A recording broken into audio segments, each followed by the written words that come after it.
Okay, we're in Maldon, just outside the post office, where there is a beehive in this tree, coming out of one of the knots. The council doesn't think it's been here for too long, but the post office gentleman thinks it's been here for a couple of years. The thermal image isn't too big, so yeah, we'll have a look, see what we find. The ladder's not getting utilised the way it looks like it's getting utilised, but I just wanted to climb up and have a little look relatively simply. But let's do a cut and see what we find. Okay, just to give a better indicator, the hive's definitely been here a long time because they've built propolis barriers in the other knot holes. You can see some bees down there.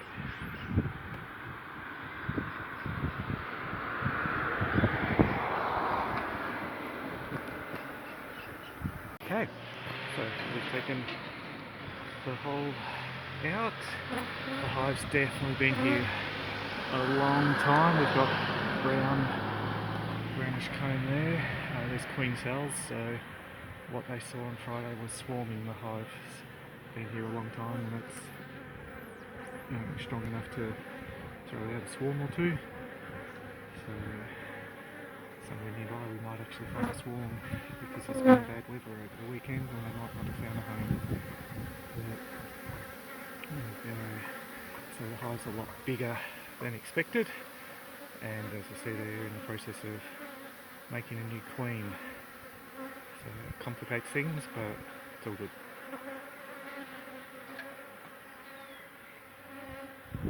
And then that's the bloke we took out.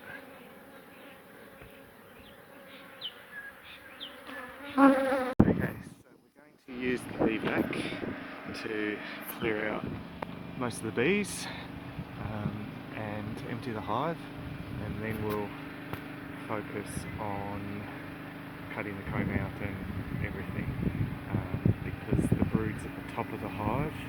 If there is any honey lower, the bees should actually keep coming up to the brood to keep it warm, which will make it easier in terms of this, because we won't be able to reach all the way down if it is as big as it could potentially be. Okay, so you can see here the bees are climbing up because the brood's now getting cold, because we've made this nice big hole small hole in the tree. The bees are coming up to keep the brood warm.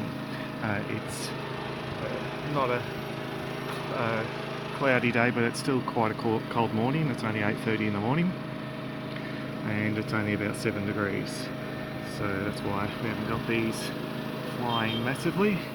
But so the aim is just to beevac all the bees as they keep climbing up to keep the brood warm, and then we'll be able to cut out the comb. We have seen queen cells, but we'll have to have a look at them a little later. Okay, here we see a queen cell, and there is another one. The bees are covering it again. There's another one up there as well. The hive has swarmed.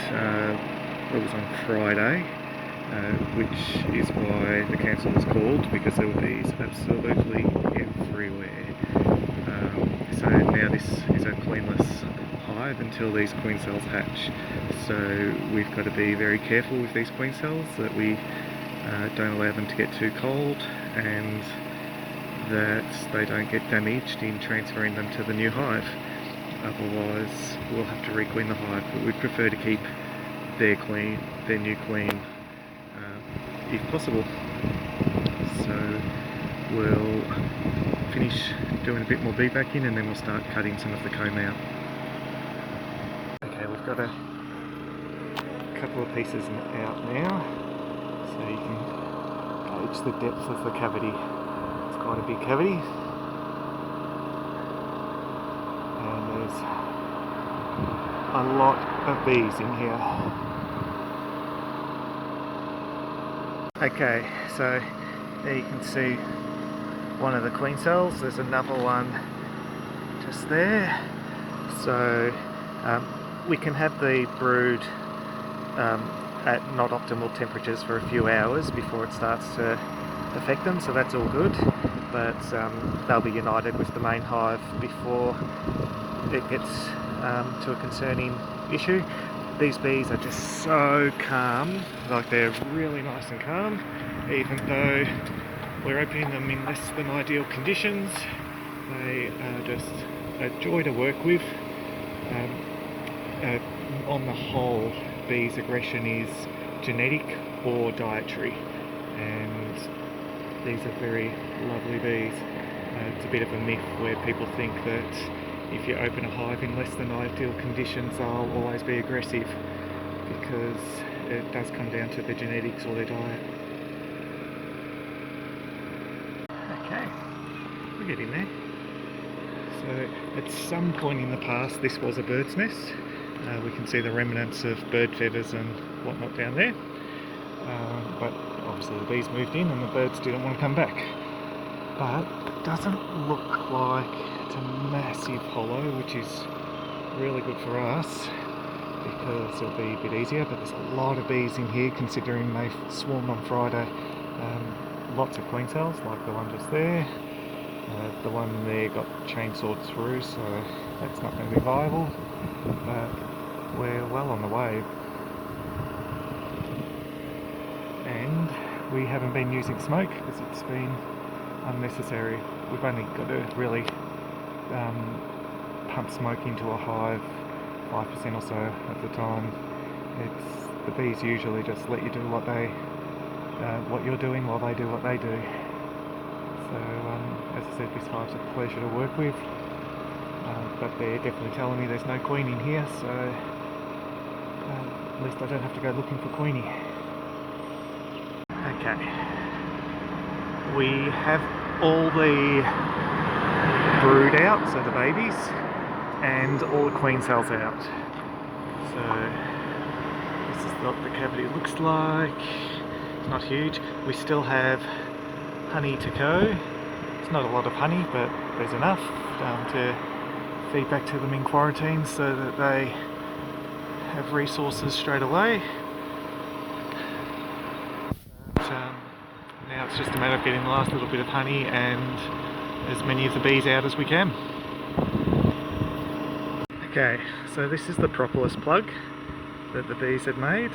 It's made out of honey and wax and plant fibres, and they use propolis to seal up areas they don't want air or things getting around. They also use propolis as their immunisation system because they have a low immunisation system. Propolis is actually part of their way of keeping themselves healthy. But you see, got a cluster of bees in where they'd sealed up, and still some comb, and that's newer comb than the stuff we've already pulled out. Okay, I'm pretty certain I was saying immunisation system before because I've clearly got immunisations on the brain with COVID and everything, but I did mean to say immune system. So propolis, they line everything with propolis, so that brown tinge to the timber that you're seeing there is being lined with propolis as well, because propolis helps them fight off diseases and whatnot, so it's a vital part of their immune system. But we almost have all the honey out that we can get out, with maybe another half hour and we'll have that out, and then we'll just get the remaining bees and we'll see how we go. Okay, so we're now at that part of the relocation where we're going to use smoke, not to calm the bees down or anything, but to move them out of the cavity, and that way we can ensure we've got as many possible of the bees as there is. The honey that's up the top there is quite awkward to get to and is going to be difficult to get out, but we'll do our best. But let's focus on the remaining bees first. Okay, so we've smoked the remaining bees out. They were down the hive, and so the cavity goes a little bit deeper, but the bird's nest blocked them from actually making more hive lower down, but they had ran down there, so we smoked them out. So there's a bit of excess honey, but when Cancel fills this cavity that won't be an issue. And yeah, so on the whole we've cleaned this hive out. Yeah, exciting times. We're honoured to have the director of bee removals and Wonder Amazing Honeybees come and supervise and make sure we're doing the right thing. You're doing a great job. Awesome, good to hear. So bees are buzzing around in the box. Most of them are clustered down in the bottom box on the foundation frames, just keeping warm. The foragers obviously want to get out, but we've now put the plug back in the tree. I've spoken to the Cancel arborist about how to fill the cavity to make sure another hive doesn't move in, because as it is right now, a passing swarm would love to move into this location. So we're all done.